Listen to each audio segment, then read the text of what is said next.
नमस्कार, आदाब। Crime petrol dial 100 में आप सबका स्वागत है। इंसान की जिंदगी में अच्छा बुरा वक्त धूप छांव की तरह से होता है। जहां अच्छा वक्त छांव की तरह सुकून देता है, वहीं बुरे वक्त में संतुलित रहना इंसान के लिए एक चुनौती होती है। अक्सर अच्छा वक्त इंसान में घमंड भरता है और बुरा वक्त उसे तोड़ भी देता है। इसलिए वक्त कैसा भी हो, जरूरत है कि अपने हर फैसले को संभल कर लिया जाए, क्योंकि अगर गलत रास्ता चुना तो उसमें कोई शक नहीं कि उसका अंजाम भी गलत ही होगा। ऐसे ही समय के उतार चढ़ाव और उसके प्रभाव की कहानी है हमारा आज का ये केस।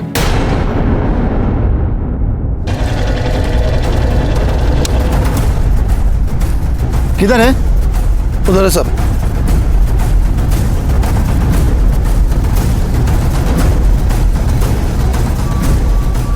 ये बाइक यहाँ पे कैसे?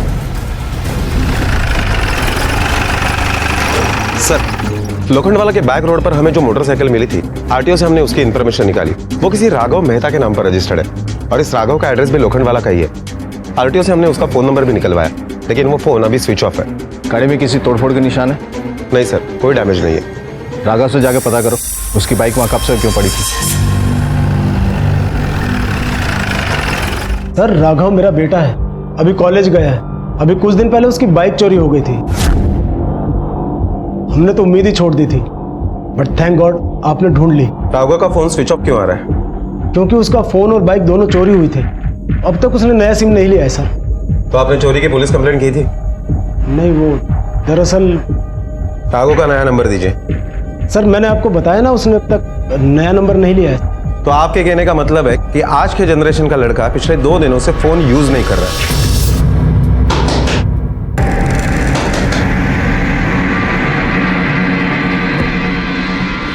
ये कैसी आवाज है? कौन है अंदर? कुछ नहीं सर, कुछ नहीं, हमारा कुत्ता है, वो अनजान लोगों पर अटैक करता है सर। कुछ नहीं है। आपका कुत्ता अनजान लोगों पर अटैक तो करता है, लेकिन भौंकता नहीं है। हाँ सर,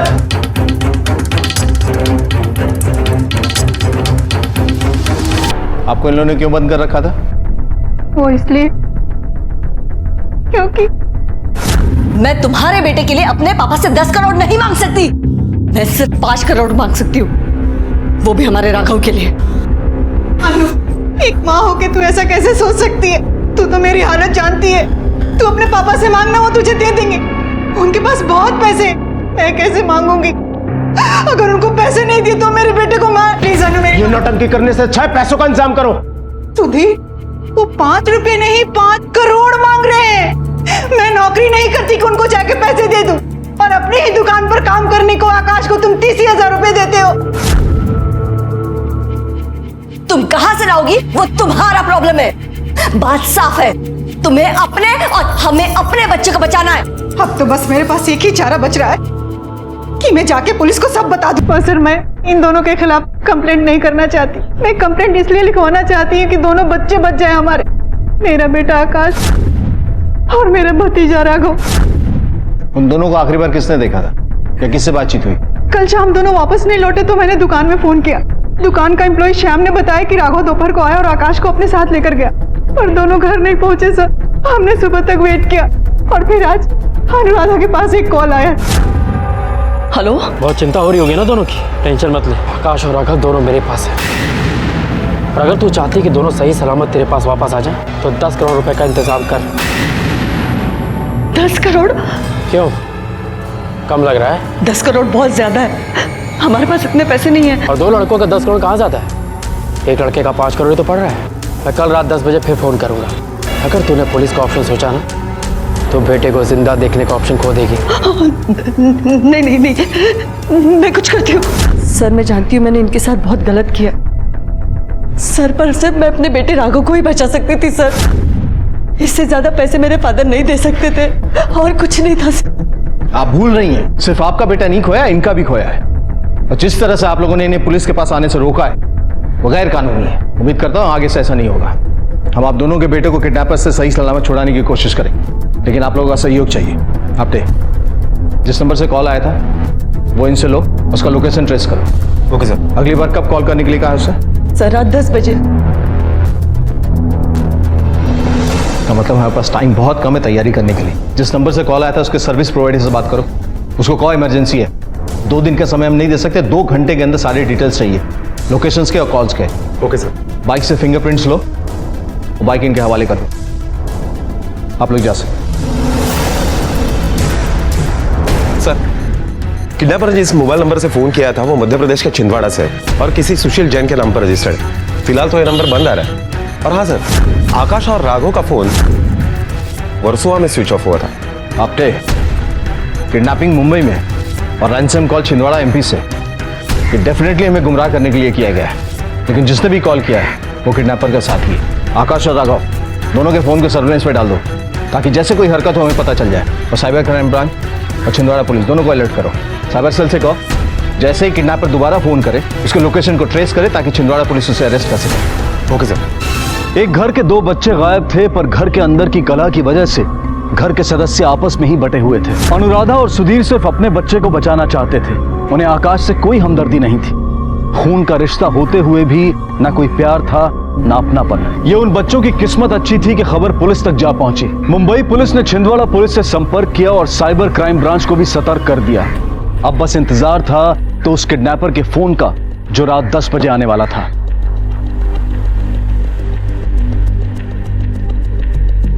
आपटे अपनी टीम रेडी है ना? Yes sir. हेलो। हाँ, किडनैपर का फोन कभी भी आ सकता है। आप लोग तैयार है ना? यस सर, हमारी छिंदवाड़ा की टीम रेडी है। जैसे ही लोकेशन मिलेगा हम उसे अरेस्ट करने के लिए निकल जाएंगे। ओके।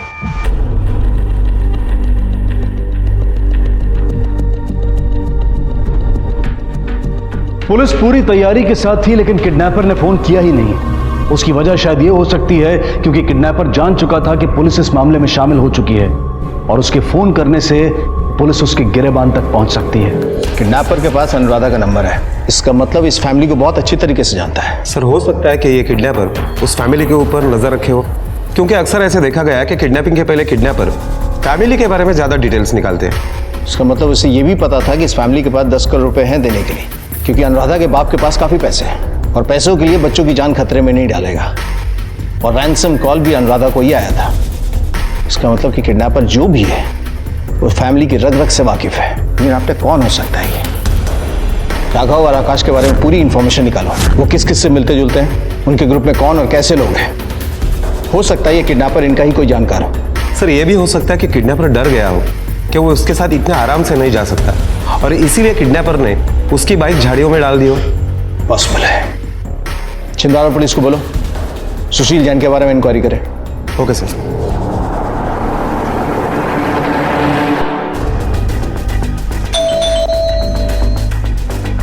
सुशील जैन आप ही हैं? जी ये नंबर आपका ही है ना? सर, कुछ दिन पहले तो हमने नया नंबर लिया है, पर ये वो नंबर नहीं है। नाम और पता हमारा ही है। कहाँ से लिया था ये नया नंबर? खुशी हुई तुम्हें पुलिस को सारी गाथा सुना के? अगर तुमने अपना मुंह नहीं खोला होता ना तो अब तक कम से कम मेरा राघव घर आ चुका होता। अनुराधा, तो इतनी स्वार्थी कैसे हो सकती है? सिर्फ अपने बेटे के बारे में सोच रही है।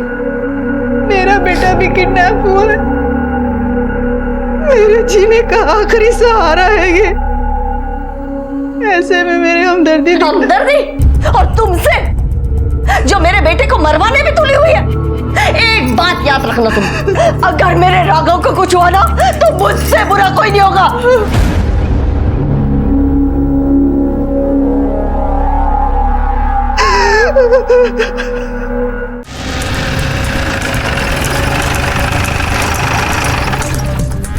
सर, ये नंबर हम ही बेचे थे, लेकिन इतने टाइम बाद ये नंबर किसको बेचे थे ये ठीक से याद नहीं है। हाँ, तो सिम कार्ड बेचते वक्त फोटो तो लगाई होगी ना उसके फॉर्म पे?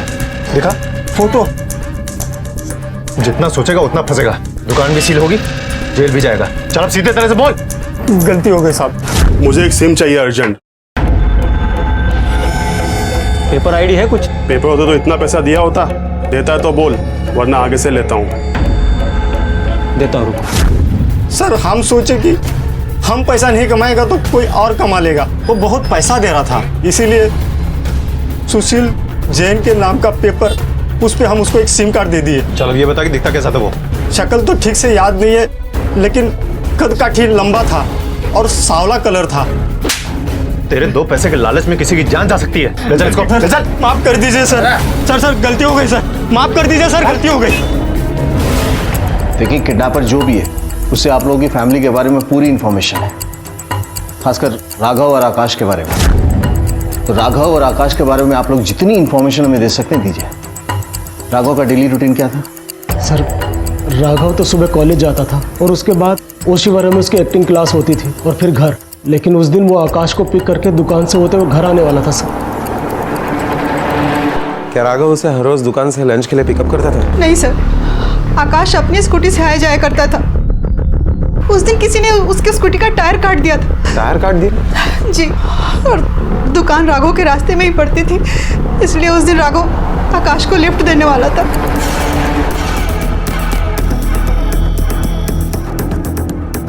शायद मेरा अंदाजा गलत था कि राघव के पेरेंट्स के पास पैसे हैं, इसलिए उसे टारगेट बनाया गया। टायर की हालत को तो देख कर लग रहा है कि असली टारगेट आकाश था। किडनैपर चाहता था कि वो दुकान तक पैदल जाए, लेकिन राघव ने उसे लिफ्ट दी, इसलिए किडनैपर ने दोनों को उठा लिया। लेकिन सर, किडनैपर आकाश को क्यों उठाएगा? क्योंकि अगर वो अंदर का आदमी है तो अच्छी तरह से जानता है कि प्रतिमा उसे 5 करोड़ रुपए नहीं दे सकती।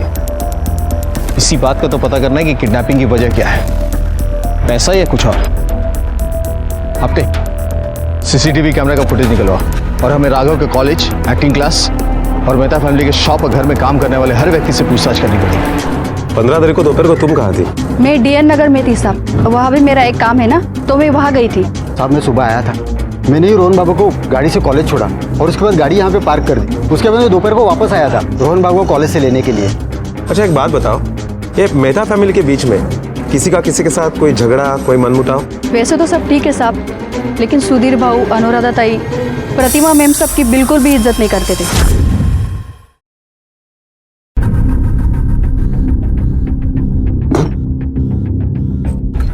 क्या बनाया ये? मारना चाहती हो हमें? नमक जहर कर रखा है, चखा नहीं था क्या? मैंने तो ठीक ही डाला था, लगता है सुप्रिया ने दोबारा डाल दिया, इसीलिए इतना। वाह, अब अपने किए का इल्जाम बाई पे लगाने लगी है। पापा, मुझे नहीं लगता कि काकी ने जो खाना बनाया है उसे हम में से कोई खा सकता है। बेटा, क्या हो गया? किस पे चिल्ला रहे हो आप? इन पे, जिन्होंने आज रात के खाने की बैंड बजा दी। भूखा सोना पड़ेगा ना अब तो। अरे एक छोटा सा काम करना होता, वो तुमसे नहीं होता क्या? काका, ये आप कैसी बातें कर रहे हो मां से? बेटा, आप तो ऐसे बात कर रहे हैं जैसे। चुप कर आकाश, गलती मुझसे हुई है। गलती तुमसे नहीं, गलती तो मुझसे हुई है, जो तुम दोनों माँ बेटों को सिर पर चढ़ा रखा है। रहना खाना तो मुफ्त में मिलता है ना। देखिए, हम लोग इस घर में आपके रहमो करम से नहीं रह रहे। आकाश, आज मेरे पापा जिंदा नहीं है, इसका ये मतलब नहीं कि ये घर हमारा नहीं है। चुप रहो आकाश। इस घर पे जितना हक आपका है ना, उतना हमारा भी है। आकाश, वाह, ये तमीज सिखाइए बेटे को। दूं तुझे तेरा, हाँ दूं तुझे तेरा। क्यों क्यों क्यों चिल्ला रहे हो बच्चे पर? हाँ, आप तो जानती हो ना, दीदी को वैसे भी कोई काम ठीक से आता ही नहीं है। देवाजी, तो क्या दोनों फैमिली से बिल्कुल नहीं बनती थी? कैसे बनेगी साहब? अभी कुछ साल पहले ही प्रतिमा मैडम के पति कमलेश साहब की मौत हो गई थी और उसके बाद प्रतिमा मैडम और उनका लड़का आकाश, उनके साथ ये फैमिली नौकरों जैसा बर्ताव करती थी। प्रतिमा मैडम घर के काम में हाथ बटाती थी और आकाश बाबा को तो दुकान में नौकर बना के रखा था। मतलब घर में उसका कोई साथ नहीं देता था? साथ की तो छोड़ दो साहब, कोई सीधे मुंह उनसे बात भी नहीं करता था। सिर्फ राघव और आकाश बाबा ही उनसे अच्छी तरह से बात करते थे। और रोहन? रोहन साहब, रोहन एक नंबर का बदतमीज लड़का है। सर, राघव ज्यादातर अपने दोस्तों के साथ ही रहता है और नए लोगों के साथ दोस्ती भी नहीं करते ज्यादा। अच्छा, उसकी किसी के साथ कोई दुश्मनी थी? नहीं सर। सर, उसके दोस्त तो झूठ बोलेंगे, जबकि सच यह है कि वो कोई शरीफ नहीं। काहे की पढ़ाई? ले बैग पकड़। क्या बोलता भाई?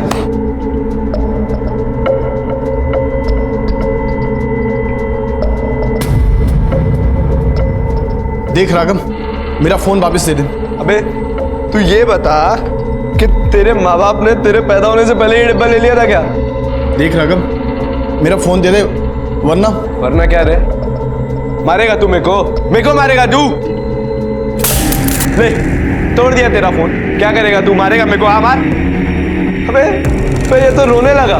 बे रो मत, ले हाथ दिखा तेरा, ले इतने पैसे रख, मैं ना तेरा डिब्बे से अच्छा फोन आ जाएगा, समझा? रोया मत कर रहे, बड़ा हो गया तू। चल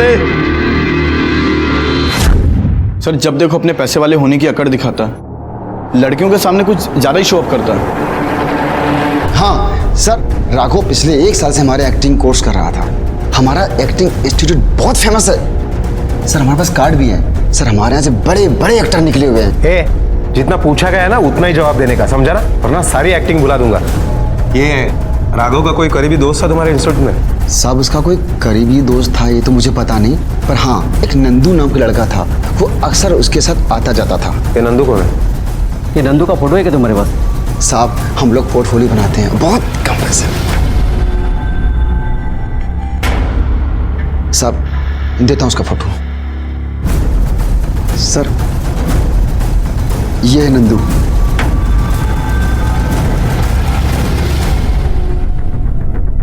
सर एक्चुअली आकाश ना अपने में रहने वाले इंसान है, उसके कोई दोस्त भी नहीं है, उसने मार्केट में किसी के साथ दोस्ती भी नहीं की। जिस दिन आकाश और राघव गायब हुए थे उस दिन तुमने ही उन्हें आखिरी बार देखा था ना? हाँ साहब, राघव आया था दोपहर में मिलने, और दोपहर के 2:30-3 बजे के आसपास राघव और आकाश दोनों घर के लिए निकल गए थे।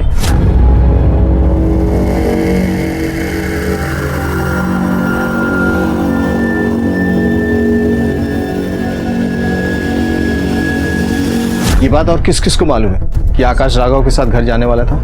सर शायद मेरे अलावा और उसके घर वालों को पता होगा। ठीक है सर 1 मिनट। सर राघव उस दिन अपने एक दोस्त के साथ आया था, पर मैं उसको नहीं जानता।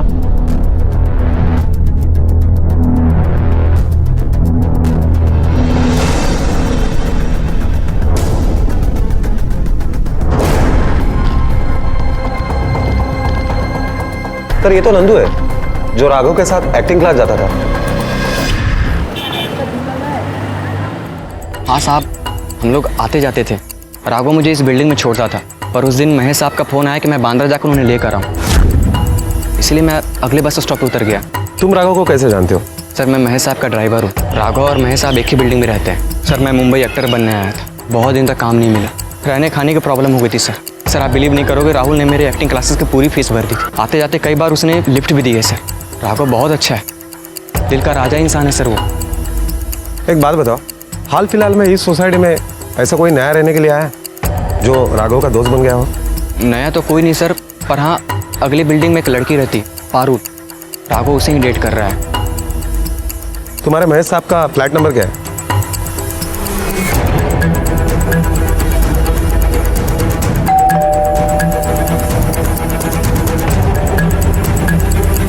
जी सर 15 तारीख को नंदू आया था मुझे बैंड्रा लेने के लिए।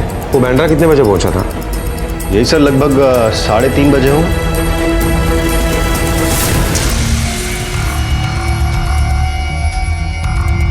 सर ये मेहता फैमिली के बिल्डिंग के पार्किंग लॉट का सीसीटीवी फुटेज है। ठीक है तुम जाओ।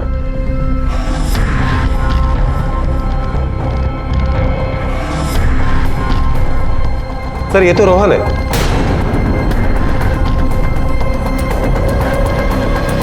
हाँ मैंने ये आकाश के स्कूटर के टायर काटे थे, क्योंकि नफरत थी मुझे उस आकाश से। और इस नफरत की कोई खास वजह? सर मैं जिस लड़की को पसंद करता था, आकाश ने जानबूझकर उसकी सेटिंग राघव से करवा दी। आराम से। अबे हम इधर दे राघव। आकाश भाई पीछे खेलो। एक दिन हम लोग फुटबॉल खेल रहे थे, तब वो भी वहां पर अपनी फ्रेंड के साथ आई हुई थी।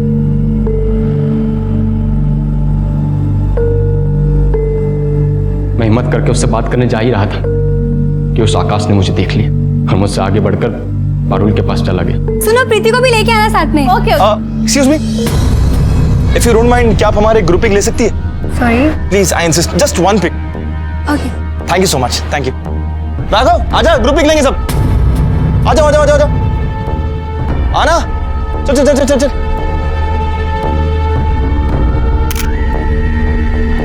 बताना किसी पिक आई? वाओ मस्त आई है। राघव देखना, देख कितनी सी पिक आई है। यार ये तो बहुत ही क्लासी आई है। मैं तो बोलता हूँ अपना पोर्टफोलियो बनवा ले इनसे, देख फिर कैसा रातों रात स्टार बन जाएगा तू। चल यू गाइस कैरी ऑन, मुझे कुछ काम है, मैं बाद में मिलता हूँ, ठीक है? चल bye bye.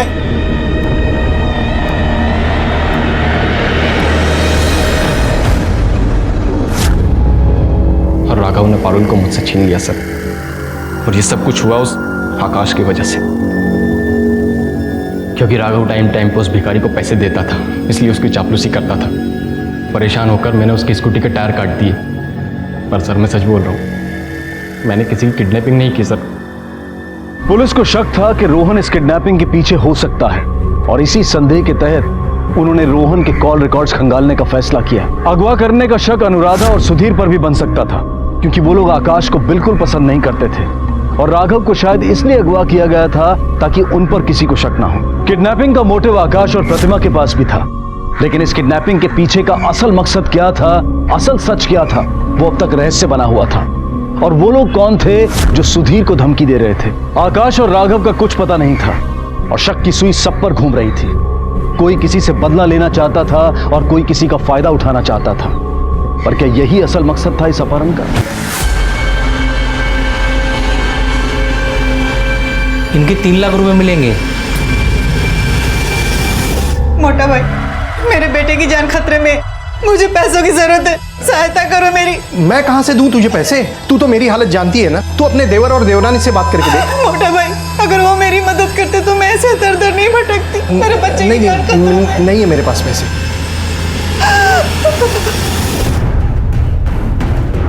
Sir, cyber crime branch से पता चला है कि अनुराधा को गुजरात के राजकोट से एक फोन आया था और वो नंबर किसी राजेश्वर के नाम पे रजिस्टर्ड है।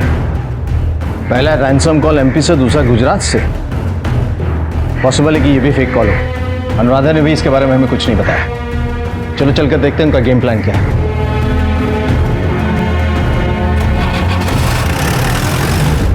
सर, आप मेरी बात क्यों नहीं समझ रहे?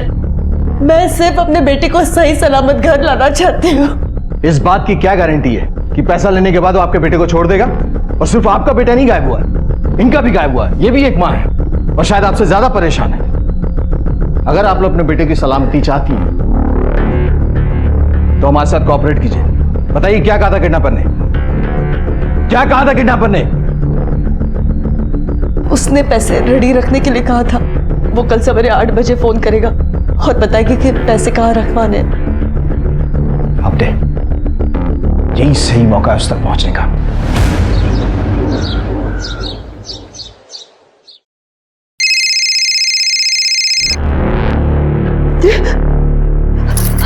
हेलो,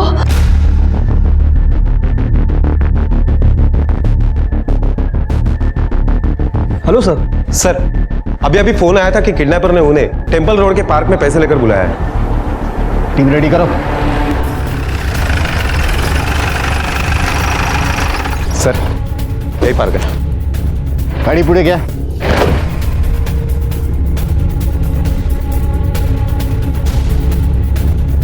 सर, किडनैपर ने इसी बेंच के नीचे बैग रखने के लिए कहा था। पोजीशन लो।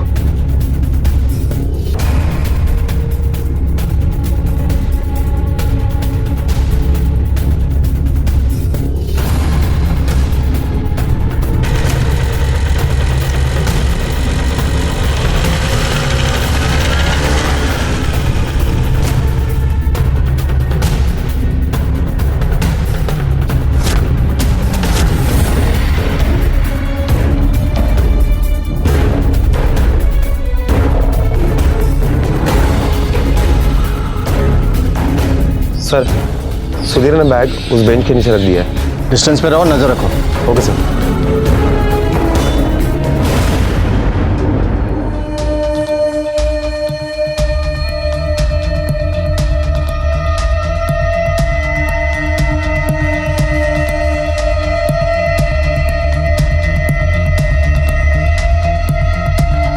एक आदमी आया और वो बैग की तरफ देख रहा है। जब तक वो बैग नहीं उठाता कोई एक्शन मत लेना। Okay sir.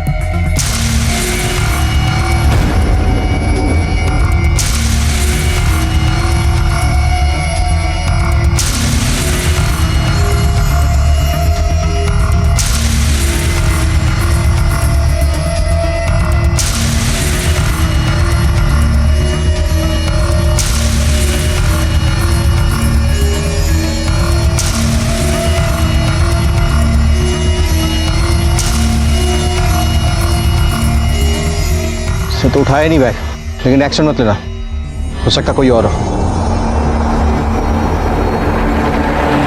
God damn it! हमारे हर मूवमेंट की इंफॉर्मेशन किडनैपर तक कैसे पहुंच जाती है? उसने पैसे मंगवाए, वहां रखा, लेकिन उठाने के लिए नहीं आया। क्यों? ये सब देख के तो लगता है मेहता फैमिली का कोई है जो किडनैपर के साथ मिला हुआ है। कहीं ये सारा काम अनुराधा और राघव मिलकर तो नहीं कर रहे हैं? पॉसिबल है सर, क्योंकि उसकी जगह और नंबर के बारे में हमें पता चल जाता है। अगली बार वो जगह भी चेंज करता है और नंबर भी। सर, आर्य कॉलोनी में एक लड़के की लाश मिली है। उम्र लगभग 18 से 19 साल है।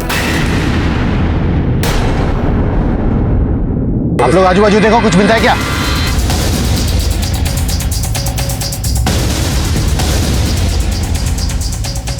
सर यहाँ देखकर तो यही लगता है कि उन लोगों ने दोनों को यहीं रखा होगा। ऐसा नहीं लगता कि आकाश को भी यहाँ रखा होगा। आप ठीक कह रहे सर, क्योंकि यहाँ पे सिर्फ एक ही रस्सी है, एक ही पानी की बोतल है और एक ही प्लेट है। इसका मतलब है उन लोगों ने आकाश को कहीं और रखा होगा। हफ्ते, इसका मतलब जो अब तक हम सोच रहे थे ना, वो गलत है। हमें लग रहा था कि राघव ने किडनैप किया है, लेकिन ये सब देख के लग रहा है कि प्रतिमा और आकाश से मिलकर ये सब किया है। फॉर्मेलिटीज पूरी करो, डेड बॉडी को पोस्टमार्टम के लिए भेजो और मेहता फैमिली को खबर करो। और हाँ, प्रतिमा के कॉल रिकॉर्ड्स निकलवाओ। और सिर्फ प्रतिमा के नहीं, मेहता फैमिली में जितने भी लोग हैं ना, सबके कॉल रिकॉर्ड्स निकलवाओ। Okay sir. ये केस पुलिस के लिए काफी चुनौतीपूर्ण था। पुलिस जैसे ही किसी एक थ्योरी पर पहुंचती थी, किडनैपर का अगला कदम मानो उसके खिलाफ होता था। राघव का कत्ल हो चुका था और आकाश का अभी तक कुछ पता नहीं था। अब एक नई दिशा सामने आई थी कि कहीं यह आकाश और प्रतिमा की साजिश तो नहीं थी। वो अपने प्रॉपर्टी और बिजनेस में हिस्से और अपनी बेइज्जती का बदला लेने की मुहिम पर तो नहीं थे। आखिर गुनाह का यह जाल किसने बिछाया था?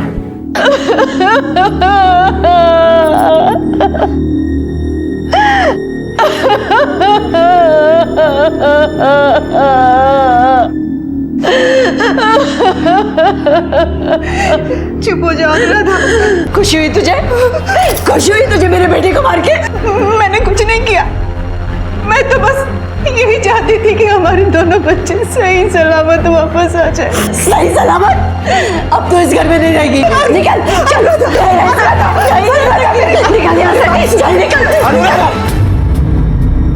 जो होना था सो हो चुका। अब क्या मिलेगा इसे निकाल कर?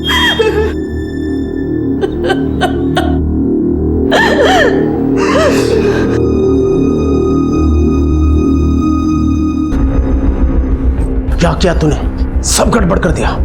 लोग मेरी जान के पीछे पड़े हैं, पैसा मांग रहे हैं। देख, अगर मुझे पैसा नहीं मिला ना और मैं फंसा तो मैं तुझे भी नहीं छोड़ूंगा, याद रख।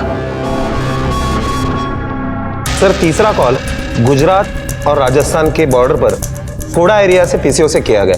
सर, वैसे तो ये इलाका काफी भीड़ भरा होता है, इसलिए भीड़ में मिलकर वो आराम से गायब हो सकता है। वहां की पुलिस की एक टीम रवाना हो चुकी है। जैसे उन्हें कुछ पता चलता है वो लोग हमें इन्फॉर्म कर देंगे। पीसीओ फोन है साहब, दिन भर पता नहीं कितने लोग आते हैं फोन करने। किस किस की शक्ल याद रखेंगे? तुम्हारी इस दुकान के आसपास कहीं सीसीटीवी कैमरा लगा है? नहीं सर, यहाँ आसपास कहीं सीसीटीवी नहीं है। ठीक है सर, राजकोट पुलिस के हाथ में भी कुछ नहीं लगा। रोहन और राघव, इन दोनों की कॉल रिकॉर्ड में भी फैमिली और फ्रेंड्स के अलावा दूसरे कोई नंबर नहीं है। सर, ये आकाश के मोबाइल रिकॉर्ड में एक अरविंद नाम का नंबर मिला है। ये अरविंद प्रॉपर्टी एजेंट है। और सर, जब किडनैपर का नंबर निकलवाने के लिए हमने अनुराधा के कॉल रिकॉर्ड चेक किए तो एक अजीब बात सामने आई। उसमें उसके पड़ोसी महेश का नंबर मिला। इन दोनों में काफी सारी बातें हुआ करती थी और कोई भी कॉल 10 मिनट से कम नहीं था। मतलब इनके बीच कुछ चल रहा था। हफ्ते, मेहता फैमिली से मिलने से पहले तुम अरविंद से पूछताछ करो। ओके।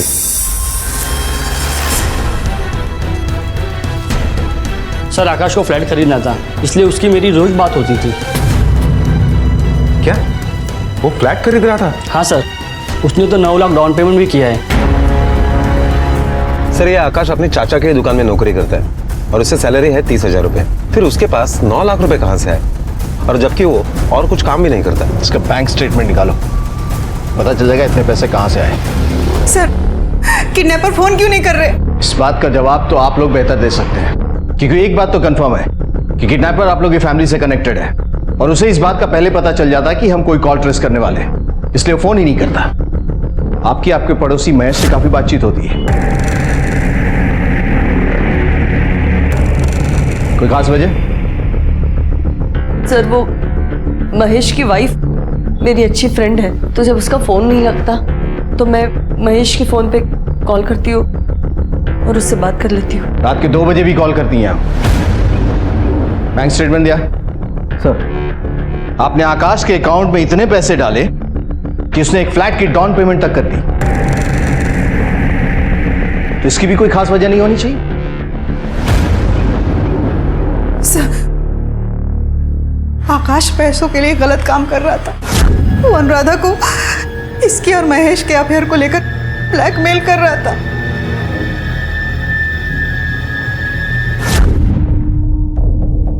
आपको इस बात का पता था?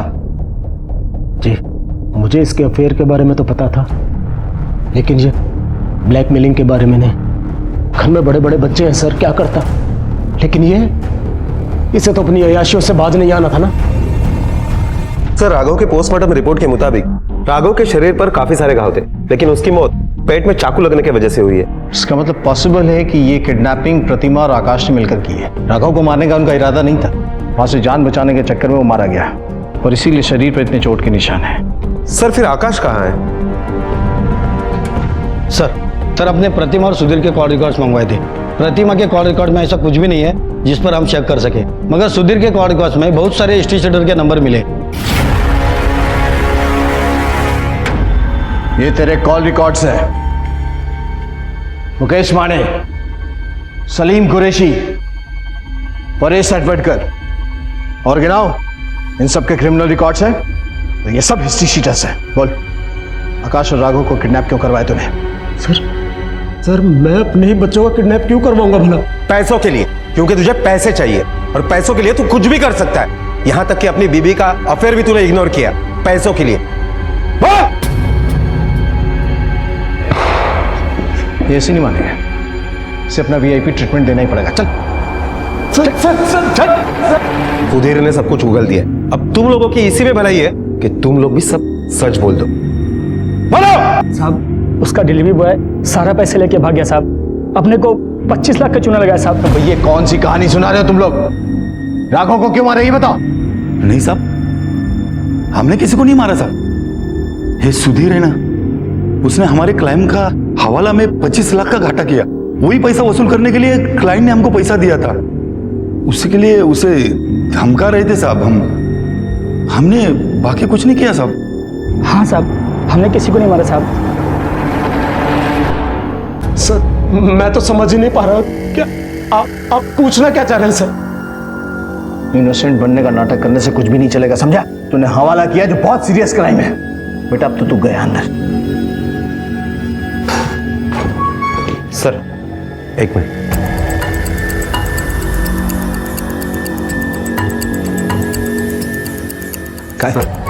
ये आकाश का मोबाइल ऑन हुआ है भिवंडी में, लेकिन उसके अंदर जो सिम डाला गया है वो नंबर किसी मुश्ताक के नाम पर रजिस्टर्ड है। इसका मतलब आकाश जिंदा है और इस बार फिर किसी और का नंबर यूज करने की कोशिश की है। आपने साइबर क्राइम ब्रांच को अलर्ट करो और भिवंडी निकलने की तैयारी करो। Okay sir.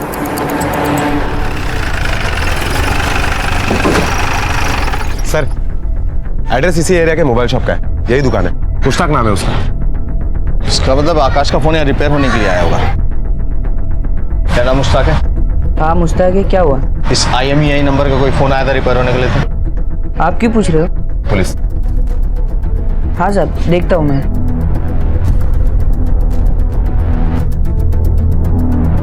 हाँ साहब, मोबाइल तो आया था बनाने, पर वो मैं रिपेयर करके दे दिया उसको। लेकिन वो मोबाइल जब ऑन हुआ तो उसके अंदर जो सिम था वो तुम्हारे नाम पर रजिस्टर्ड है। हाँ साहब, कोई भी मोबाइल बनाने के बाद में मैं मेरा सिम डालता हूँ। सिम डालने के बाद में मैं चेक करता हूँ कि मोबाइल बना के नहीं। अब मोबाइल बन गया तो मैं मेरा सिम निकाल लिया और वो अपना मोबाइल लेके चले गया। वो क्या ये वही आदमी था? नहीं साहब, ये वो आदमी नहीं था। वो थोड़ा काला था और लंबा चौड़ा, थोड़ा हट्टा कट्टा था साहब वो। अच्छा, अगर स्केच बनवाने की जरूरत पड़े तो उसका हुलिया याद है? साहब मतलब गारंटी से नहीं बोल सकता हूँ, लेकिन कोशिश करता हूँ साहब। आपने इसका मतलब 3 पॉसिबिलिटीज है। अगर ये किडनैपिंग आकाश ने की तो उसके साथ और भी लोग। दूसरा कि आकाश अभी भी उनके गिरफ्त में है। और तीसरा कि आकाश को भी इन लोगों ने मार दिया। साइबर सेल को अलर्ट करो, उनसे कहो जैसे ही ये दोबारा फोन ऑन हो उसके लोकेशन की इंफॉर्मेशन हमें। Okay sir. राघव को मार के तुम लोग ने पूरे डील का सत्यानाश कर दिया।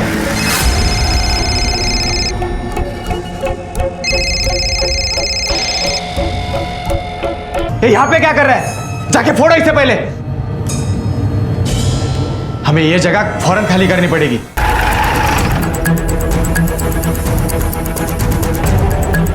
सर हम लोग रेडी है। ओके आपके move in. Okay sir.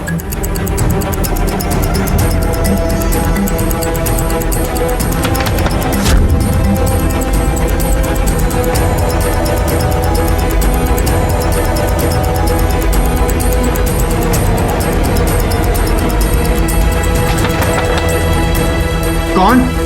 Police.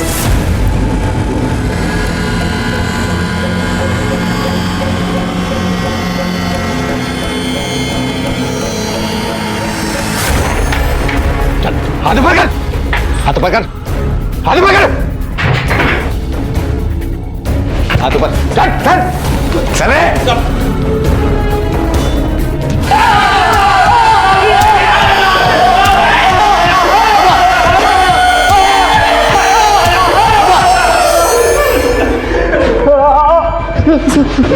बोला आकाश का। साहब आकाश को तो मार दिया। हमको आकाश की सुपारी मिली थी सर। किसने दी उसकी सुपारी? नंदू ने दी थी सर।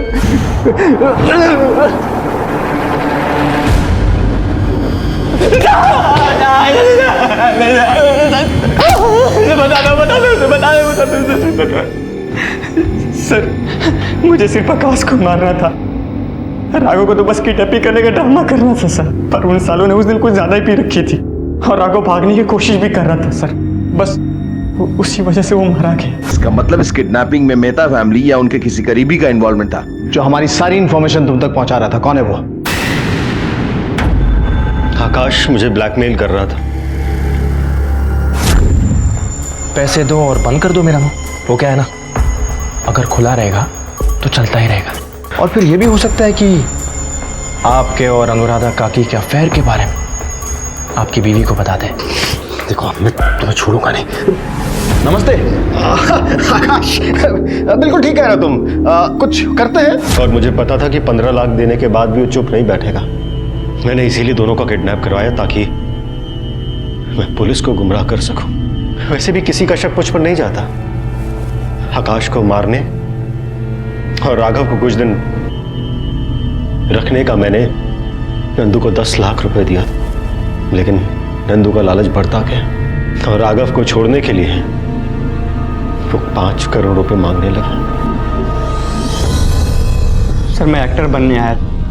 मुझे पता था कि मुझ पर कोई पैसा लगाएगा नहीं, खुद फिल्म बनानी पड़ेगी, जिसके लिए मुझे 5 करोड़ की जरूरत थी, जो मुझसे नहीं हो पा रहा था सर। इसीलिए मैं आकाश और राघव को उस दिन दुकान से अपने घर पर सुबह लेकर गया और फिर दोनों को ड्रिंक में सर नींद की दवा मिलाई और फिर उन दोनों को आर्य कॉलोनी लेकर गया। आकाश को तो तभी मार दिया था, जंगल में वहीं गाड़ दिया और पुलिस को चकमा देने के लिए बाइक लोखंड वाला बैक रोड पे छोड़ दिया। इसका मतलब जो रैंसम कॉल एमपी और गुजरात से आए थे वो फेक थे ना, हमें गुमराह करने के लिए? हाँ। अनुराधा को इस बारे में कुछ भी नहीं पता। वो मुझ पर पूरा विश्वास करती है। वो इस केस की सारी डिटेल्स आकर मुझसे शेयर करती थी और मैं आप लोगों को मिसलीड करता था। पुलिस ने उन लोगों को भी अलग अलग राज्यों से गिरफ्तार किया जो फिरौती की रकम के लिए फेक कॉल्स करते थे। और आकाश की डेड बॉडी पुलिस ने आर्य कॉलोनी के जंगल से नंदू की बताई हुई जगह से बरामद की। कहते हैं कि वक्त से पहले और किस्मत से ज्यादा किसी को कुछ नहीं मिलता, लेकिन जब इंसान बेसब्री दिखाता है और जल्द से जल्द सब कुछ हासिल कर लेना चाहता है तो अक्सर गलत रास्ते पर निकल ही पड़ता है। नंदू और आकाश ने भी यही गलती की थी जिसका अंजाम उन्हें भुगतना पड़ा। अनुराधा और महेश को भी अपने नाजायज रिश्ते की कीमत अदा करनी पड़ी।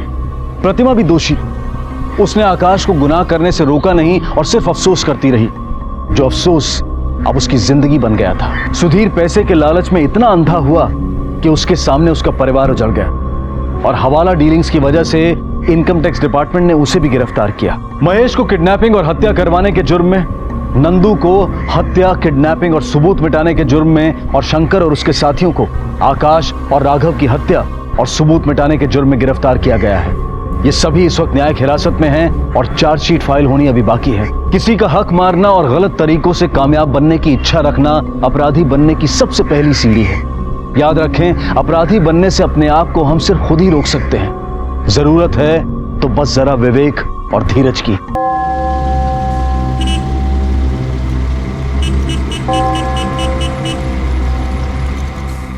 कमाल है इस लड़की की, समझ में नहीं आ रही कहाँ गई। क्या हुआ, मिली क्या?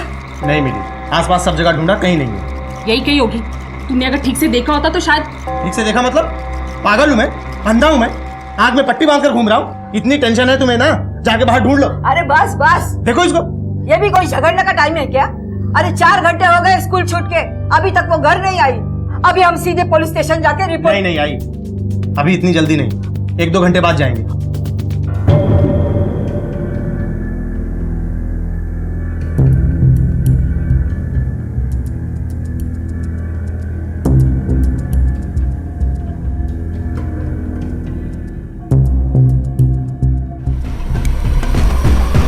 उसकी मां मैं हूं या तुम? तुम्हें पता होना चाहिए कहां है वो, तुम्हारी जिम्मेदारी है। क्यों? रूल है कोई? बाप की कोई रिस्पॉन्सिबिलिटी नहीं होती? और जिम्मेदारी पर मुझे भाषण मत दो, समझे? अरे बस संदीप, सुजाता, 8 घंटे हो गए, अभी तक वो आए नहीं। अब मैं खुद जाती हूँ पुलिस में रिपोर्ट करवाने। आई, तू थमा, मैं जा, मैं जा रहा हूँ पुलिस स्टेशन। तुमको आना है तो आओ। गजानना, और पोरीला सुखरूप ठेव रे बाबा। सोचा था एक दिन घर में बैठ के आराम से मैच देखूंगा, लेकिन इसकी वजह से वो।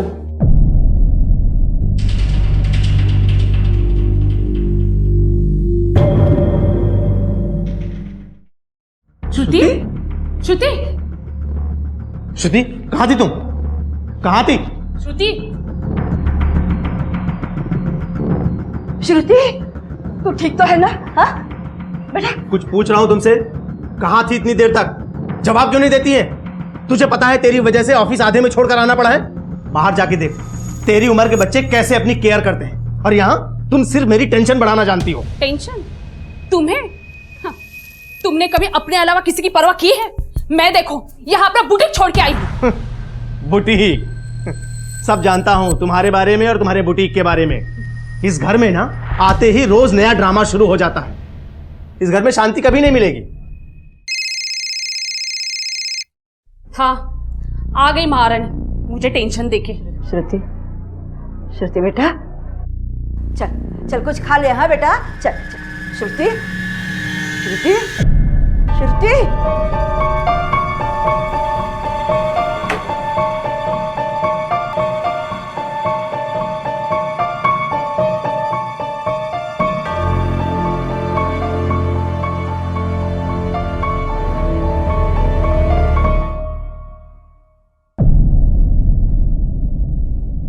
यस, फाइनली आइडिया काम आ गया।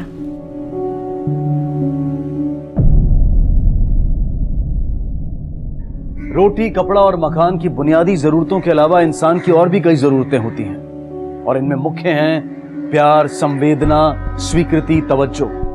कोई इंसान ये नहीं चाहता कि दूसरे उसे अनदेखा करें, नजरअंदाज करें। बच्चों में ये प्रेम और स्वीकृति की चाह और भी तीव्र होती है। पैदा होते ही बच्चा ये जान जाता है कि माँ का ध्यान आकर्षित करने के लिए उसे रोने की आवश्यकता है। क्या श्रुति का गायब होना अपने परिवार का अपनी ओर ध्यान आकर्षित करने का एक प्रयास था? वजह चाहे जो भी हो, लेकिन एक बात तो साफ थी कि श्रुति का परिवार कोई साधारण परिवार नहीं था। अपने संबंधों के बीच की जटिलताओं और उनके परिणामों से ये खुद बेखबर थे।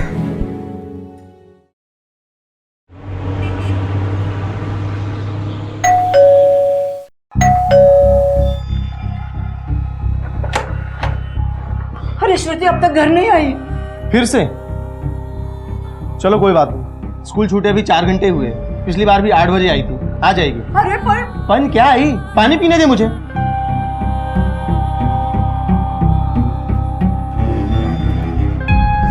टीवी देख रहे हो? 8:30 बज गए, इस लड़की का पता नहीं। आने दो उसे, उसकी टांगे तोड़ के रख दूंगी। वैसे लास्ट टाइम कहाँ भटक रही थी, कुछ पता है? तुमने नहीं पूछा था क्या? मुझे लगा तुमने पूछा होगा। अपनी रिस्पॉन्सिबिलिटी दूसरे पर लादने की पुरानी आदत है तुम्हारी। क्या कहा तुमने? फिर से कहो। एक बार में सुना नहीं ठीक से? तो नाम? श्रुति नाइक। उम्र? 16 साल।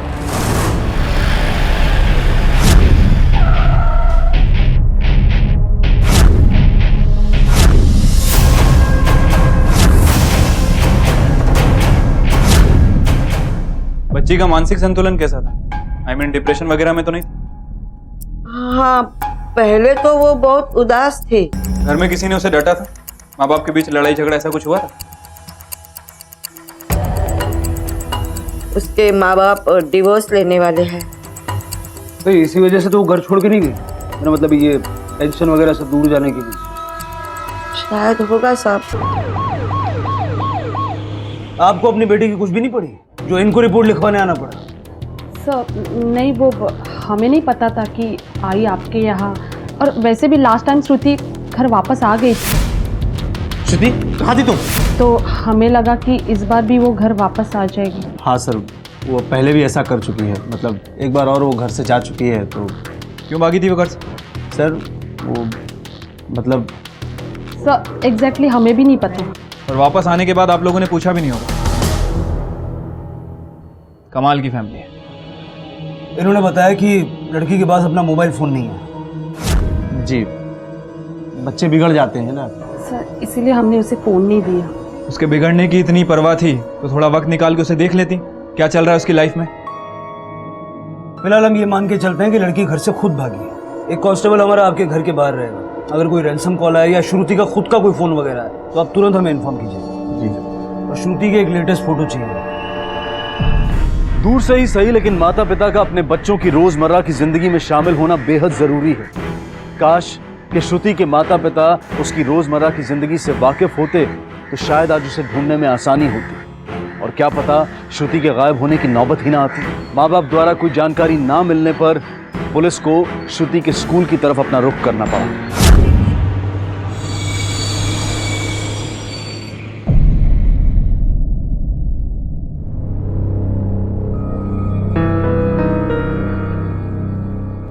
सर ये श्रुति के फ्रेंड्स हैं, दिशा, नीति और अनन्या। सर कल तक श्रुति एकदम ठीक थी। श्रुति को कोई टेंशन थी? आई मीन ऐसी कुछ इंपॉर्टेंट बात जो उसने आपसे बताई हो? नहीं सर, लेकिन स्कूल शुरू हुआ तब वो थोड़ी सी उदास जरूर थी। क्यों? सर उसके मॉम डैड का डिवोर्स होने वाला है, सो दैट्स व्हाई। सर वो नहीं चाहती थी कि उसके मॉम डैड का डिवोर्स हो। वो ये बात हमें हमेशा बताती थी। जब स्कूल खत्म होने वाला था तब तक शी वॉज टोटली फाइन। अच्छा, ये जो डिवोर्स वाली बात तुम बता रही हो जिससे उसे स्ट्रेस था, तुम्हें क्या लगता है उस वजह से वो घर छोड़ के भागी हो? कभी कहा कुछ उसने तुमसे? नहीं सर, ऐसा तो कुछ भी नहीं कहा उसने। अच्छा ये बताओ, श्रुति इससे पहले भी एक बार घर से भागी थी लेकिन रात को घर वापस आ गई थी, उसके बारे में कुछ जानते हो?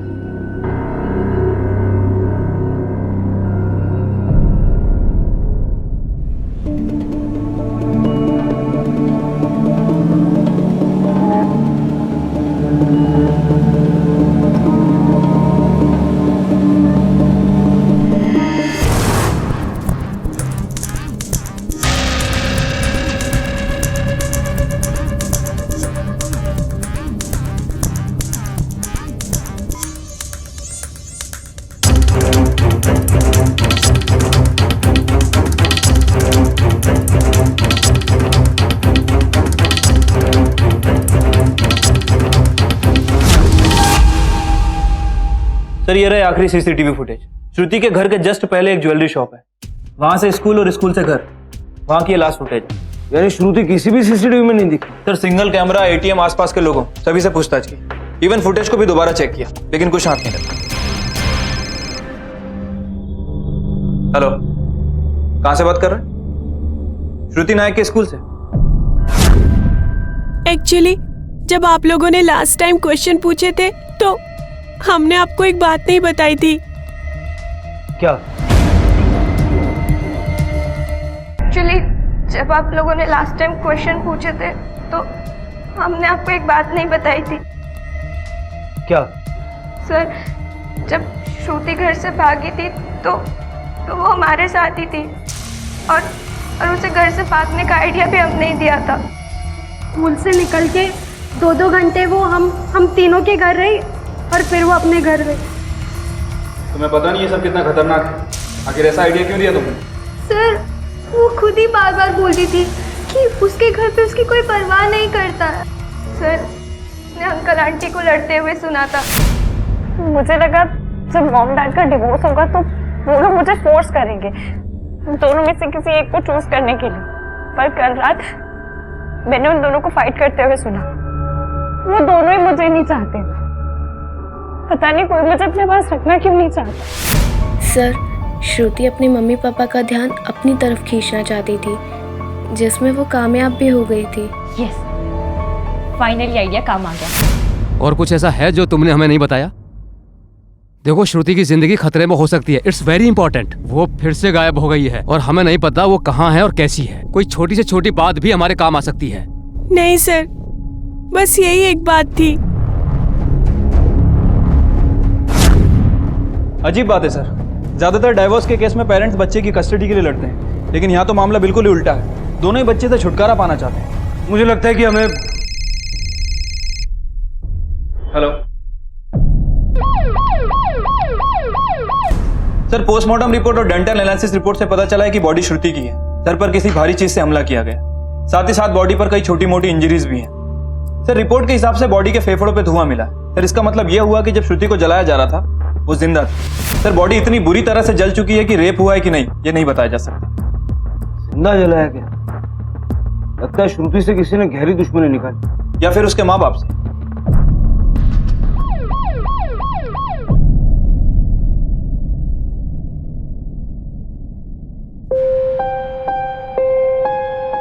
मुझे नहीं लगता ऐसा कुछ होगा।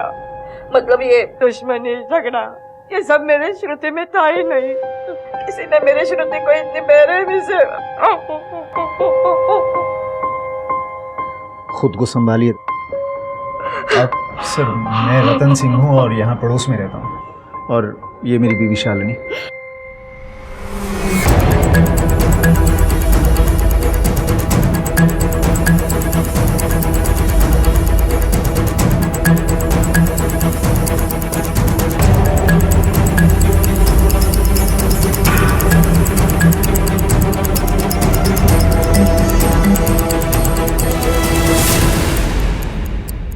सर ये श्रुति के नाम की रिसिप्ट मिली है और ये चार्जर भी मिला है। ये चार्जर आपका है? नहीं, ये मेरा तो नहीं है। मेरा भी नहीं है। श्रुति के पास जब फोन नहीं था तो ये चार्जर कहां से आया? एजी ऑनलाइन वेंचर्स का आपने नाम सुना है? कभी श्रुति ने जिक्र किया हो? एजी ऑनलाइन वेंचर्स? नहीं, मुझसे तो कोई जिक्र नहीं किया। 60,000 रुपए की रिसीट है। 60,000? एक बार श्रुति ने मुझसे पैसे मांगे थे 60,000। मगर उसको इतने पैसे क्यों चाहिए थे? उसे नौकरी करने के लिए चाहिए थे। नौकरी के लिए 60,000? उसे डर था अब ये दोनों डिवोर्स के बाद उसे छोड़ देंगे, इसीलिए वो काम करना चाहती थी। मैंने उसे समझाया लेकिन पर मंथ 75,000 की नौकरी है, फिर मॉम डैड से पैसे मांगने की कोई जरूरत ही नहीं पड़ेगी। लेकिन बेटा 60,000 रुपए? इतना पैसा तो मेरे पास है नहीं, मैं कहाँ से दूं तुझे? जब आप में से किसी ने उसे पैसे नहीं दिए तो ये 60,000 रुपए उसके पास आया कहां से?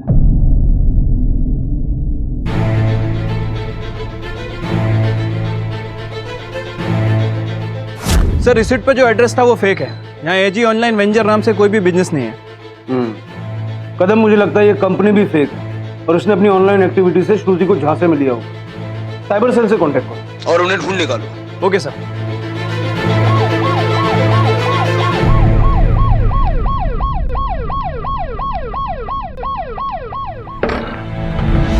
आदिल भाई, पुलिस। तू ही आदिल है? हाँ सर। मुझे बस इस लड़की के बारे में पूछताछ करनी है। जानता है इसे? इस लड़की ने जॉब के लिए कांटेक्ट किया था मुझे सर।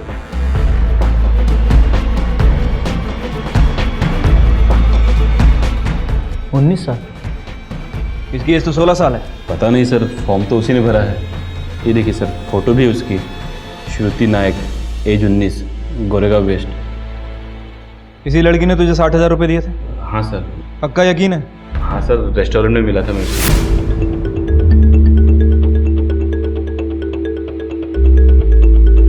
और पैसे लेने के बाद तूने उसे मार दिया, क्यों?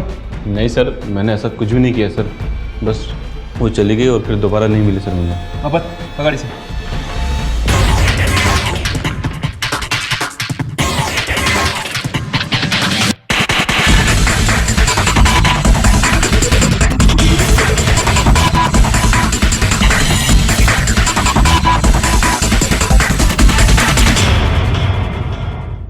क्या पूछा मैंने? पैसे लेने के बाद फिर से श्रुति से मिला था, फेक जॉब रैकेट के चक्कर में मार दिया लड़की को। नहीं सर, दोबारा नहीं मिला। उल्टा वही रोज मुझे फोन करती थी, मैसेज करती थी, मेल करती थी, पूछती थी जॉब कब शुरू होगी, सॉफ्टवेयर कब मिलेगा वगैरह वगैरह। अब जब मैंने उससे रिस्पॉन्ड करना बंद कर दिया तो मुझे धमकी देने लगी कि पुलिस में जाएगी। पुलिस में जाने की धमकी दी, इसलिए तूने उसे मार दी? नहीं सर, लोगों को चूना लगाना एक बात है, लेकिन मर्डर नहीं सर।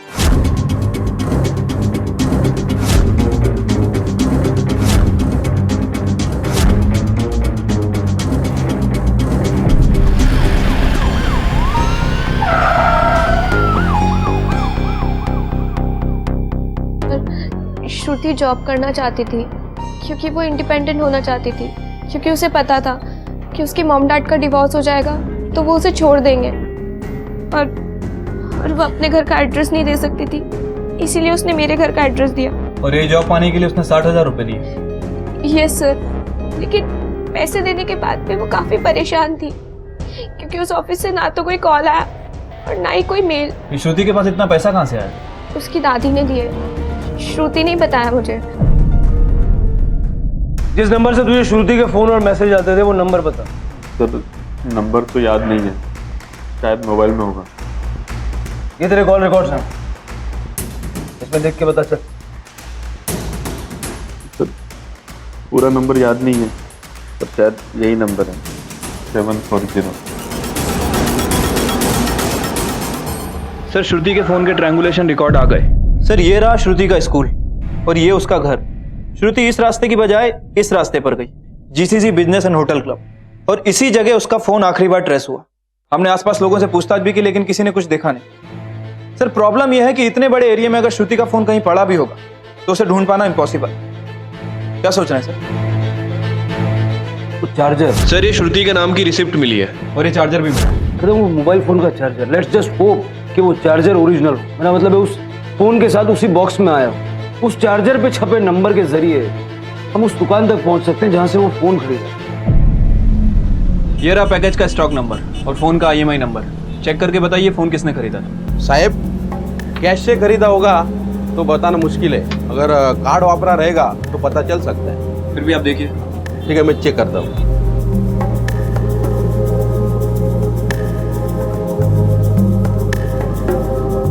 ये रहा मोबाइल का डुप्लीकेट बिल, क्रेडिट कार्ड ही वापरा है। सर मोबाइल शॉप में पूछताछ करके पता चला है कि फोन क्रेडिट कार्ड से खरीदा गया, और जब मैंने क्रेडिट कार्ड की डिटेल निकाली तो कोई रतन सिंघल का नाम सामने आया। सर ये रतन सिंघल वही है जो श्रुति के पड़ोस में रहता है। सर मैं रतन हूँ और यहाँ पड़ोस में ही रहता हूँ।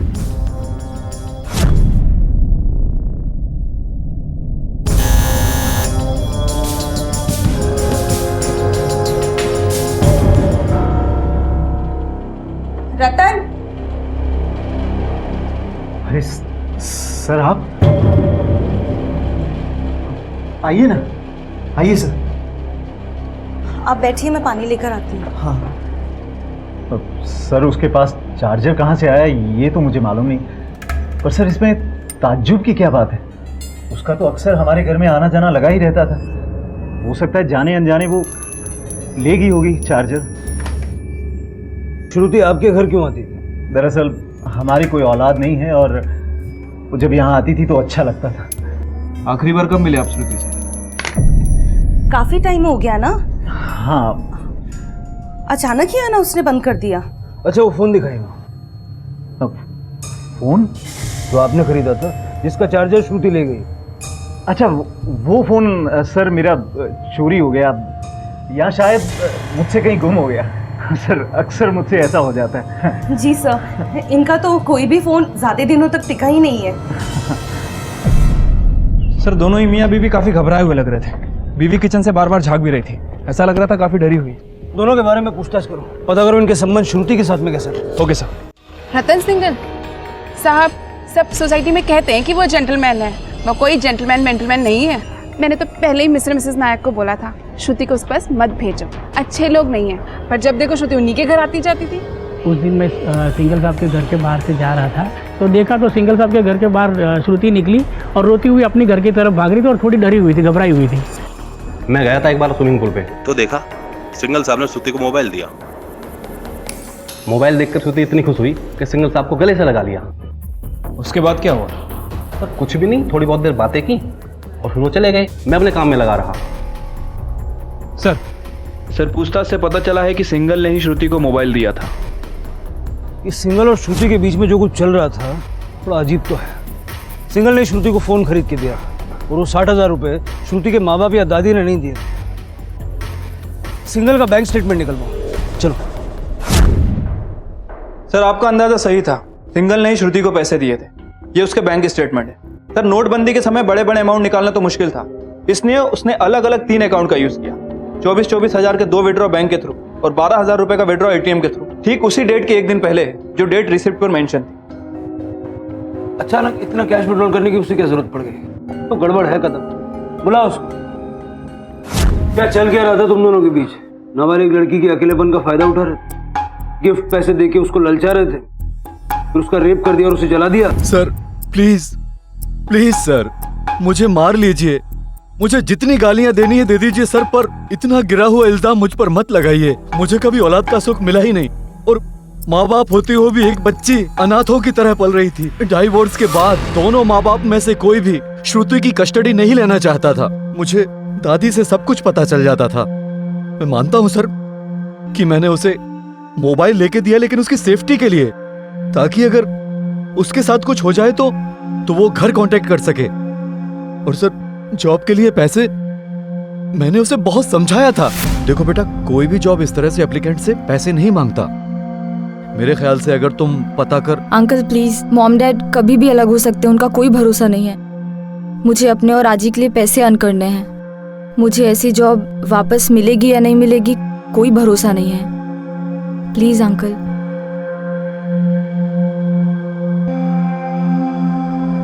ये लो। Thank you uncle. परिवार में प्यार और स्वीकृति ना मिलने पर बच्चे उन चीजों की अपेक्षा गैरों से करने लगते हैं, उन्हें बाहरी दुनिया में ढूंढने लगते हैं। काश कि श्रुति को घर में ही प्यार और समर्थन मिला होता तो आदिल और रतन जैसे लोगों के संपर्क में ना आती। तलाक में उलझे पति पत्नी अक्सर बच्चों पर अपने अधिकार के लिए लड़ते हैं, लेकिन यहाँ श्रुति के माता पिता उसकी जिम्मेदारी लेने से बचना चाहते थे। पुलिस को यह बात खटकी और उन्होंने अपनी जांच इस दिशा में मोड़ दी। हाँ, दोनों को छुटकारा चाहिए था श्रुति से। क्यों? संदीप को बच्चा चाहिए था और सुजाता माँ नहीं बनना चाहती थी। फिर भी संदीप ने फोर्स किया और श्रुति पैदा हुई। लड़की के पैदा होते ही माँ बाप एक दूसरे से दूर चले गए। प्रॉब्लम तो श्रुति का था, ना संदीप उसे बड़ा करना चाहता था ना सुजाता। और मैं कब तक जीऊंगी उसे ही मालूम।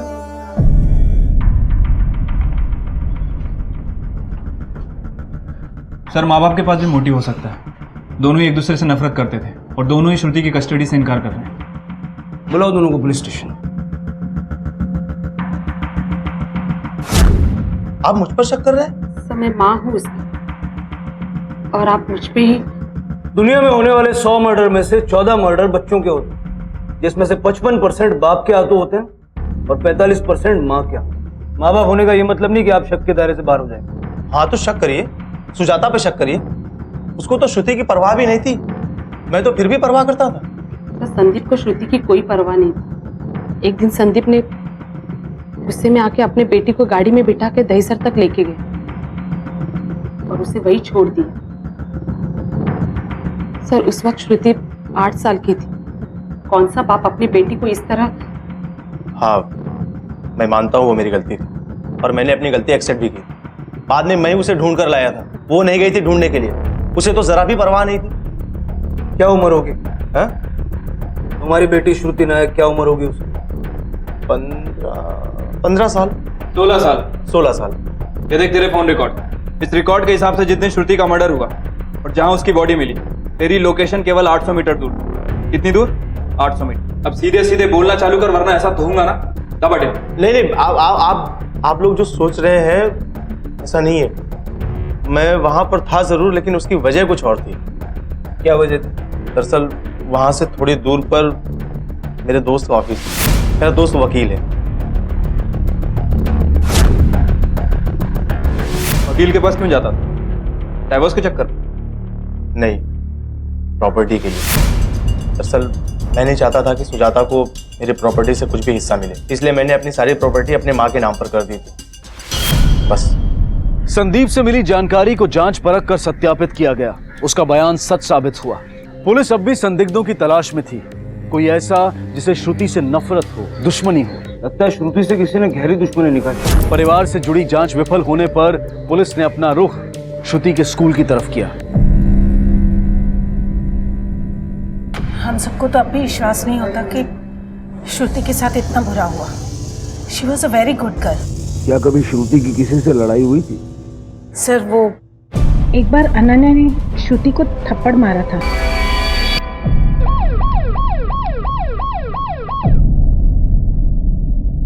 सर, वो तो एक स्टूपिड सी फाइट थी। श्रुति को गलती से लग गई थी। मैंने उसे सॉरी भी बोला था। सर, श्रुति से कोई बात करना पसंद नहीं करता था। सब उसे साइको साइको करके चिढ़ाते थे। लेकिन जब मैंने उससे बात करना शुरू किया तो मुझे पता चला that she is a very nice girl. Sir, उस फाइट के बाद मैं और श्रुति बेस्ट फ्रेंड बन गए थे।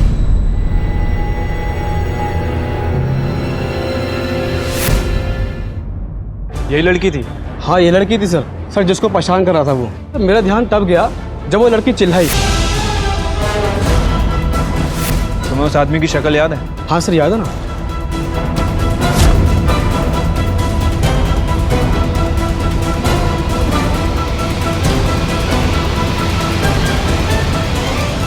ठीक है, तुम लोग जाओ।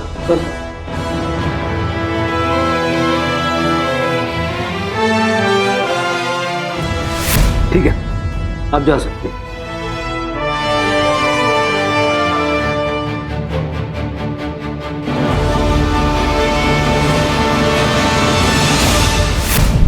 ये वही आदमी है जो उस श्रुति की माँ के साथ पुलिस स्टेशन आया था। चिंतन, झूठ बोलने की कोशिश मत कर। श्रुति के स्कूल में क्या कर रहा था तू? वॉचमैन ने सब बता दिया है। मैं सर, वो तो सुजाता का आइडिया था। सुजाता ने मुझसे कहा था कि मैं श्रुति को स्कूल से पिक कर लूं। सुजाता को डर था कि कोर्ट श्रुति की कस्टडी उसी को देगी, इसलिए वो चाहती थी कि श्रुति और मेरे बीच एक रेपो हो जाए। इसलिए मैं श्रुति को वहां पर स्कूल में लेने गया था। सिर्फ उसको पिक करने गया था तो स्कूल के बाहर हंगामा करने की क्या जरूरत है? सुजाता ने मुझे कहा था कि श्रुति बहुत ही शांत स्वभाव की लड़की है, पर जब मैं उससे मिला तो उसका व्यवहार देखकर मैं दंग रह गया। वो काफी बदतमीजी से पेश आई मुझसे। तो ऐसा लगता था कि उसके माँ बाप के अलग होने का जिम्मेदार मैं हूँ। मैंने उसे समझाने की बहुत कोशिश की, पर वो मुझसे ही धक्का मुक्की करने लगी।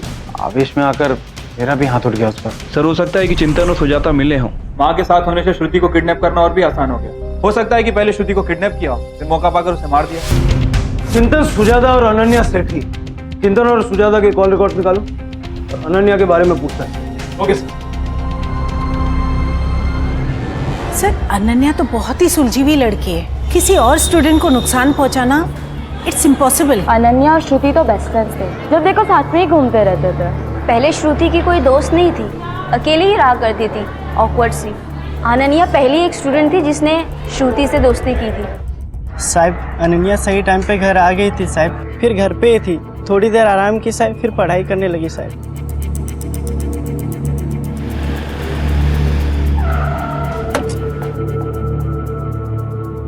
सर, जिस दिन श्रुति गायब हुई और जिस दिन उसकी बॉडी मिली, उन दोनों ही दिन की अनन्या की मूवमेंट मैंने ट्रेस की। सर, उसने जो बयान दिया था वो उससे मैच खाता है। और सर, स्कूल और आसपास के लोगों से पूछताछ करके पता चला वो क्लियर। सर, मुझे लगता नहीं कि अनन्या इस केस में इन्वॉल्व। और चिंतन? सर, चिंतन और सुजाता, इन दोनों के कॉल रिकॉर्ड चेक किए हैं। दोनों के फोन रिकॉर्ड्स क्लियर है। ना तो वो स्कूल में थे और ना ही क्राइम सीन के आसपास। एक विस्तृत और पेचीदा जांच के बाद पुलिस इस मकाम तक पहुंच पाई थी। संदिग्ध कई थे। श्रुति का पड़ोसी रतन, रतन की पत्नी आदिल, श्रुति का पिता संदीप और चिंतन। लेकिन ठोस सबूत की कमी थी। पुलिस ने एक बार फिर से शुरुआती तथ्यों को खंगालना शुरू किया। आखिर कौन था श्रुति का कातिल और क्यों किसी ने श्रुति जैसी सीधी सादी लड़की को इतनी बेरहमी से मारा? रतन, शालिनी, आदिल, संदीप और चिंतन, इनमें से किसी के भी खिलाफ अभी तक हमारे पास कोई ठोस सबूत नहीं। बस इतना कंफर्म है कि जिस वक्त श्रुति का मोबाइल फोन स्विच ऑफ हुआ, इनमें से कोई भी उसके पास नहीं था। तो क्या इस दौरान कोई और उसके साथ था जो अब तक हमारी नजर से बच गए? सर इस काम में तो एग्जैक्टली कदम, सारे सीसीटीवी फुटेज को एक्सटेंसिवली सर्च करना होगा। उस रूट पे जितने भी सीसीटीवी कैमराज हैं, चाहे वो ट्रैफिक सिग्नल के हो चाहे प्राइवेट हो, सबके सीसीटीवी फुटेज को बारीकी से देखना होगा। मैं जानता हूँ ये काम थोड़ा मुश्किल है, मगर नामुमकिन नहीं। Okay sir. पुलिस के लिए काम बहुत चुनौती भरा था। उन लोगों ने श्रुति के स्कूल से लेकर उसके घर तक के सभी जगहों के सीसीटीवी फुटेज को चेक करना शुरू किया। श्रुति के कातिल तक पहुंचने का बस यही एक रास्ता बचा था, क्योंकि संदिग्ध कई थे लेकिन किसी के खिलाफ कोई ठोस सबूत नहीं था। तकरीबन 300 सीसीटीवी की फुटेज चेक की गई और इसी बीच पुलिस के हाथ कुछ ऐसा लगा जो इस केस का रुख बदल सकता था। सर ये देखिए, इस कार में कोई उसी स्कूल ड्रेस में बैठी है। ये देखिए सर, श्रुति हो सकती है लेकिन साफ साफ कुछ नजर नहीं आ रहा, इसलिए कंफर्म नहीं बोल सकते। पता करो अब ये गाड़ी किसकी है। Okay sir. ये तुम्हारी कार है ना? हाँ सर, ये तो मेरी कार है। एक्चुअली मैं नीति को स्कूल से पिकअप करके ला रहा हूँ। तुम्हारी बहन नीति एसटीसी स्कूल में पढ़ती है ना? Yes sir. इसे श्रुति नायक को जानते हो? श्रुति नायक? No sir. हम नीति से बात करना चाहते हैं। नीति से? आपकी बेटी से मैं इससे पहले 2 बार मिल चुका हूं, है ना नीति? Yes sir. श्रुति तुम्हारे ही ग्रुप में थी? हाँ सर, श्रुति, दिशा, मैं और अनन्या, अनन्या सेठी। Yes sir. उस दिन घर आते वक्त तुमने श्रुति को कहीं देखा था? नहीं तो।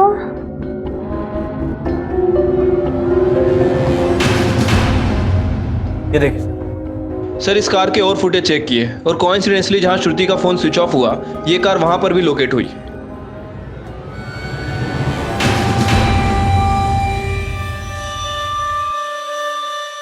क्या कर रहा था और क्यों? तो एक्चुअली गाड़ी चलाते चलाते सांस अटकने लगी, ब्रेथलेस फील करने लगा था।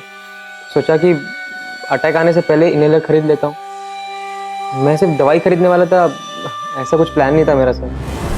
10 सेकंड जय, गाड़ी को फॉरेंसिक टेस्ट के लिए भेज, high priority. Okay sir. Sir क्या अपडेट? सर 2 बातें पता चली। ऑटो सर्विस सेंटर की रिसीट। सर मर्डर के अगले ही दिन गाड़ी वॉश के लिए गई थी। गाड़ी को अच्छी तरह से धो दिया गया। फॉरेंसिक रिपोर्ट के हिसाब से गाड़ी की डिग्गी में खून के निशान मिले और गाड़ी की बैक सीट पर बाल मिले। सर खून के निशान और बाल दोनों ही श्रुति के। ग्रेट। बालों का होना तो जस्टिफाई कर सकता है, खून को कैसे झुटलाएगा? उसके घर का सर्च वारंट निकलवाओ। Okay sir. देख जाए, झूठ बोलने की कोशिश मत कर। हमने इस निशान की टेस्टिंग करवाई है और डीएनए एनालिसिस रिपोर्ट भी निकलवाई है। पता चला है कि निशान खून का है और ये खून श्रुति का। सीधे सीधे बोल कि तूने ये सब क्यों किया? मेरी बहन की दोस्त थी, 16 साल की थी, अफेयर था उससे, यूज करता था उसको। रेप किया तूने उसका? नहीं। पीछे हट, पीछे हट। नहीं सर, मैंने उसका कोई रेप नहीं किया सर। मैं तो उसे जानता तक नहीं था। मैंने ये सब अपने लिए थोड़ी ना किया। फिर किसके लिए किया?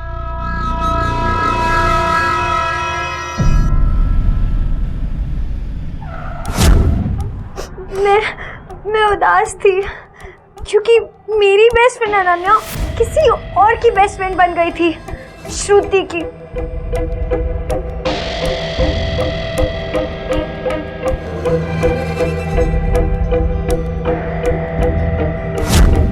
नफरत थी मुझे श्रुति से, उससे कोई बात नहीं करता था। वो तो बस यही चाहती थी कि श्रुति को अनन्या से दूर कर दे, मैं उसे ऐसी हालत में नहीं देख पा रहा था। मैंने उसे प्रॉमिस कर दिया कि मैं उन दोनों को अलग करके ही रहूँगा। उस दिन स्कूल में मैंने श्रुति को घर आने के लिए मना लिया। Thanks baby. What thanks? एक बार घर तो पहुंचो, then I will show you my room, you will love it. मुझे पता था कि श्रुति के पास एक फोन था, भैया को भी बता चुकी थी। तो श्रुति और नीति को घर के बाहर छोड़ने के बाद मैं गाड़ी लेके आगे चला गया। फिर एक सिग्नल पे जब गाड़ी रुकी तो मैंने श्रुति के बैग से उसका फ़ोन निकाला। उसके फ़ोन को तोड़कर मैंने टुकड़े टुकड़े करके फेंक दिया सर। और फ़ोन फेंकने के बाद मैं घर पे आ गया वापस। नीति मेरे लिए वेट कर रही थी। प्लान था श्रुति को डराकर अनन्या से दूर करना। अनन्या सिर्फ मेरी बेस्ट फ्रेंड होगी, सिर्फ मेरी, और किसी की भी नहीं। कैसा भाई है रे तू? ऐसे मदद की अपनी बहन की? ये करके तूने अपनी और अपनी बहन की दोनों की जिंदगियां बर्बाद कर ली। अब जिंदगी भर जेल में सड़ोगी। हत्या करना, सबूत छुपाना, ये सारे के सारे चार्जेस लगेंगे तुम्हारे ऊपर। एक दोस्त को पाने के लिए दूसरे दोस्त को मार दिया। जहां माँ बाप की उपेक्षा की वजह से श्रुति का जीवन नष्ट हुआ, वहीं ज्यादा लाड प्यार ने नीति की जिंदगी तबाह कर दी। अपनी छोटी बहन का मार्गदर्शन करने की बजाय जय अपराध की राह पर उसके साथ चल पड़ा। और अपराध की आड़ में पनपने वाला प्यार प्यार नहीं होता, भ्रम होता है। अपने बच्चों को उचित प्यार दें, उनका मार्गदर्शन करें, उन्हें समय देकर उनकी समस्याओं को समझें। याद रखें, हमारे बच्चों का भविष्य हमारे अपने हाथों में है। अब मैं अनूप सोनी आपसे विदा लेता हूं। फिर मुलाकात होगी अगले एपिसोड में एक और चौंका देने वाले केस के साथ। तब तक अपना और अपने परिवार का ख्याल रखें और देखते रहें क्राइम पेट्रोल डायल 100। सबक एक सीख हम सबको। जय हिंद। क्राइम पेट्रोल के और भी दिलचस्प कहानी देखने के लिए हमारे चैनल को सब्सक्राइब करें और बेल आइकॉन दबाना न भूलें।